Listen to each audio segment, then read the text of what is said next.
Senior US State Department officials are heading to Europe this week to put pressure on countries there. What sort of pressure? Well, pressure to dismantle what the Trump administration has labelled egregious examples of democratic backsliding and violations of basic natural rights. There's more to this than meets the eye, and it matters. It particularly matters to those of us who actually care about democratic freedoms. So, let's discuss. First, what's happening this week? A senior State Department official told the right-wing news site The Daily Wire that they were focusing on visiting countries in Europe that, quote, claim to be bastions of democracy.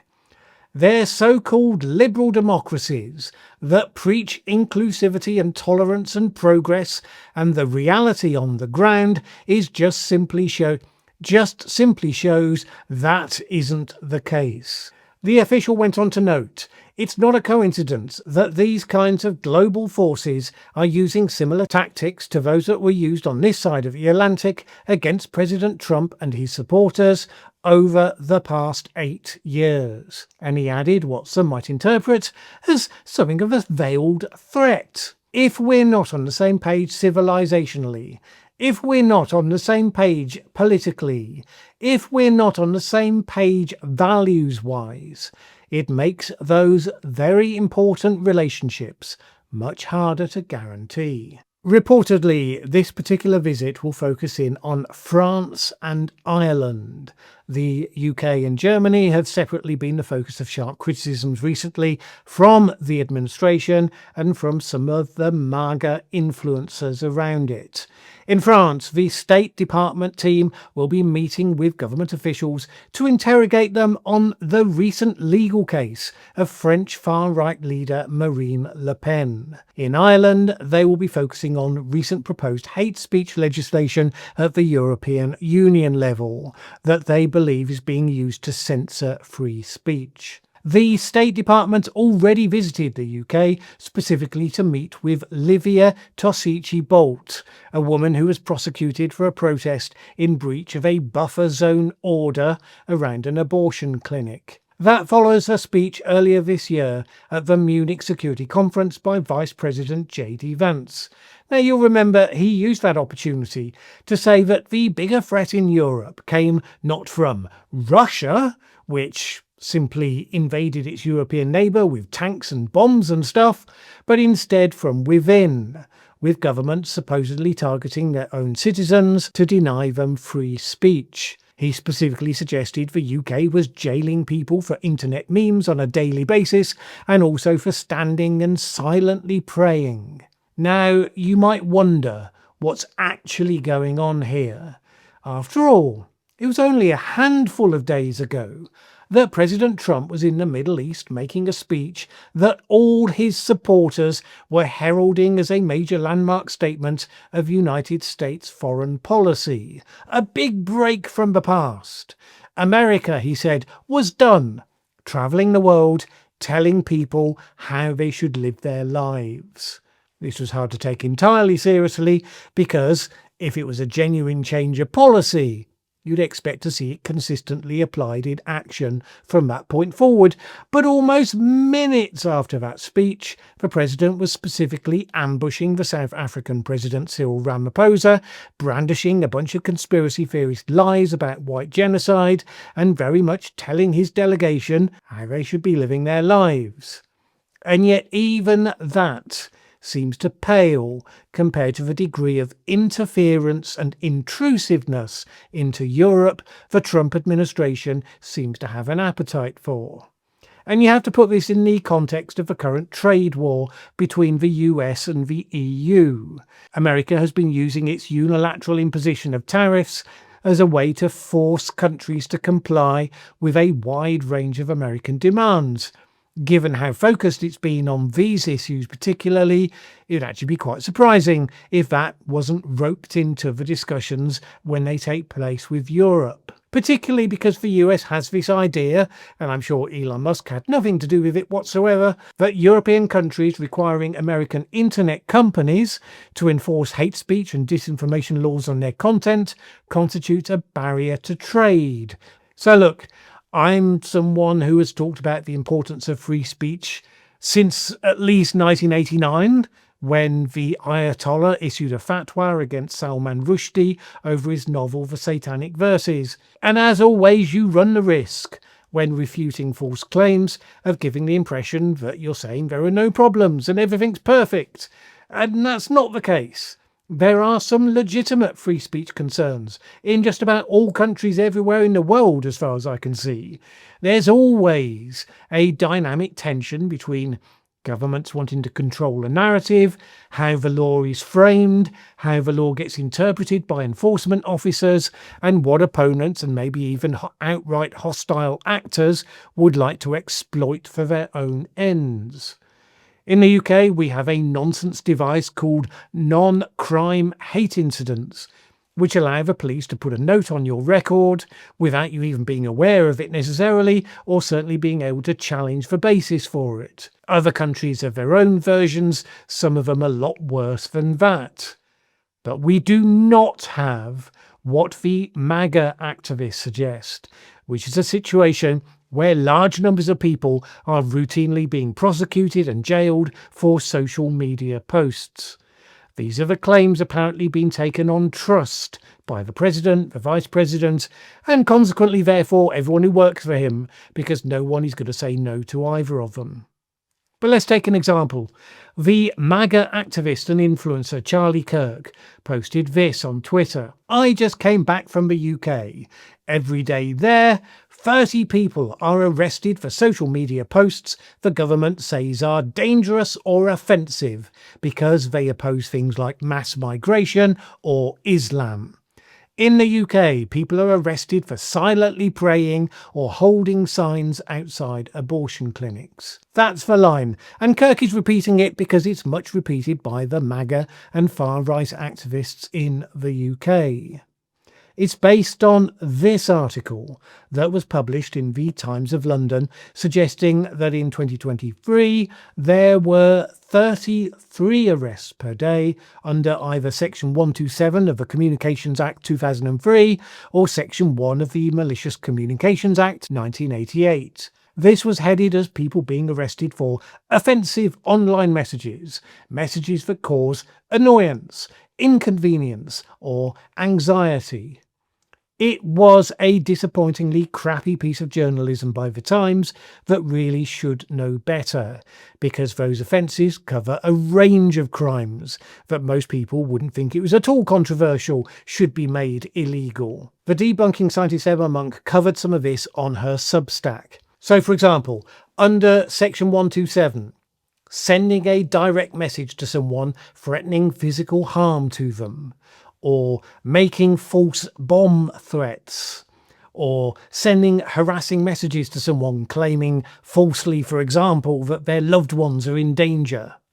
Section 127 also includes posting a message that is grossly offensive or of an indecent, obscene, or menacing character.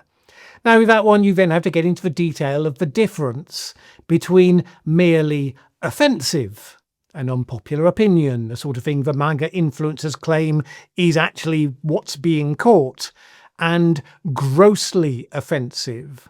The bar for proving that something is grossly offensive in court is actually quite a high one. Then there's Section 1 of the Malicious Communications Act. That is similar to the previous one but covers letters, emails and articles rather than social media. So sending an email with graphic, degrading comments about someone's race, religion or sexual orientation. Sending a letter threatening violence against a neighbour unless they comply with a demand, for example, or spreading false rumours that someone has committed a crime.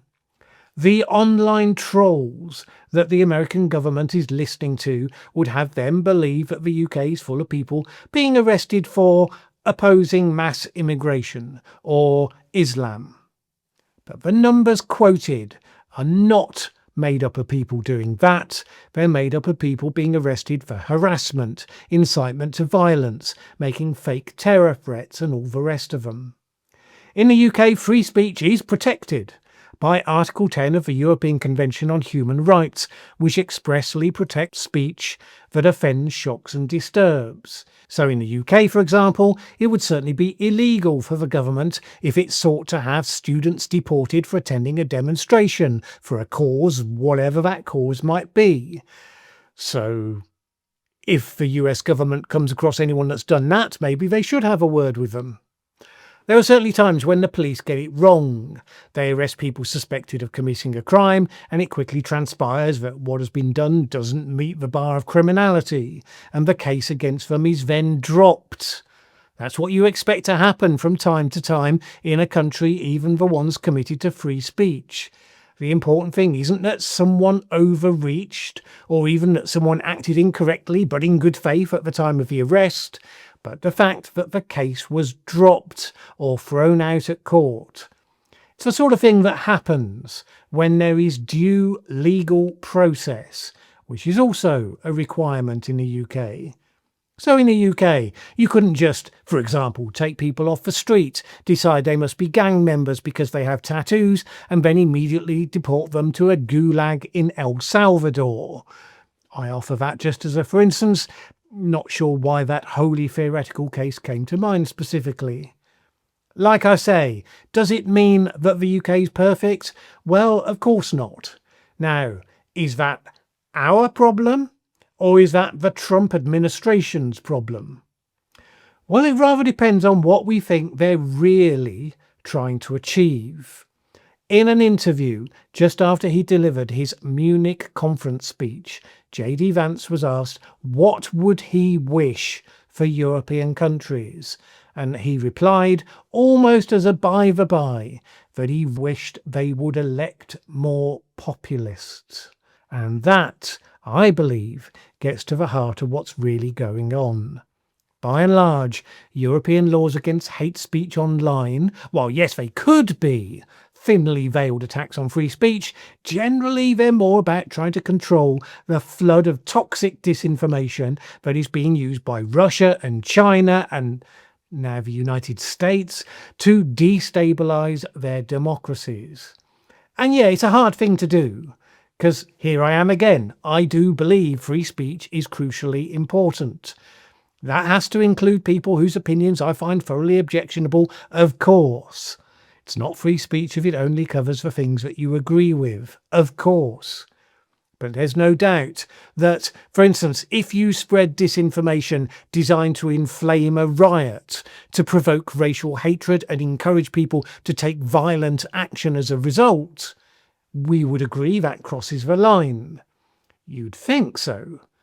But in the UK, we have the case of Lucy Connolly, who tweeted exactly those things, encouraging people to set fire to hotels where immigrants were housed, something that one group had already tried to actually do in the midst of the riots that were taking place at the time. Her case is one that's been quoted by Trump administration officials as one of concern because she was jailed for that racially aggravated incitement to violence, which they refer to as she was jailed for a tweet. And her appeal to have her sentence reduced was just recently unsuccessful. These are the sorts of misrepresentations that spread the sentiment that feeds the populists. Is freedom of speech freedom to defame? Well, obviously not. If you defame someone, they can sue you because you're telling lies in a way that directly damages them. Well, all right. Well, what about lies that do harm to the very foundations of your democracy? Most European governments would say no, we defend our democracies, even if sometimes in so doing it creates difficult grey areas where you can be accused of double standards. The US, on the other hand, says, hell yeah! I mean, how do you think we got here? And that's the point. The Trump administration uses lies to build popular support. When they attacked South Africa, it was on the basis of easily disproven conspiracy theories and outright lies. This is what gets weaponized. Their version of free speech is one where democracies lay themselves open to the poisoning and undermining of their systems by failing to deal with toxic disinformation. There is a problem with all that. You have to draw a line as what counts as permissible free speech and what counts as toxic disinformation. And of course, who gets to draw the line? Governments are not to be trusted with such calculations because naturally they're not objective about it. Hence why you have standards that can be enforced by the courts, which in most European countries are politically independent. So, for example, the previous UK government introduced certain restrictions on public protests that were arguable, but they were nevertheless thrown out by the courts as being incompatible with those free speech rights.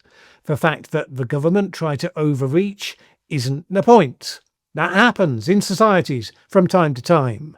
The fact they were told they couldn't do that, that is the system working as it's supposed to. The fact the government then accepted being told that, that is the system working as it's supposed to. Well, not as far as the Trump administration's concerned. They want to be able to use disinformation against their enemies. They want to override the courts when they find against them, impeach the judges and so on. And it seems they are now actively campaigning on behalf of hard right populists to carry out the same revolution in Europe as they have in the United States. J.D. Vance and Elon Musk actively campaigned on behalf of the AfD party in Germany, for instance. The US is seeking now, as we've just said, to use its diplomatic muscle to intervene on the part of Marine Le Pen. They are, however, much less interested, I notice, in the rather more direct challenges to free speech coming out of Viktor Orban's regime in Hungary. So the issue isn't free speech at all. It's that they want to populate the EU with lots of mini-me's. Well, nobody should be fooled. This fight is not about what they tell you it's about.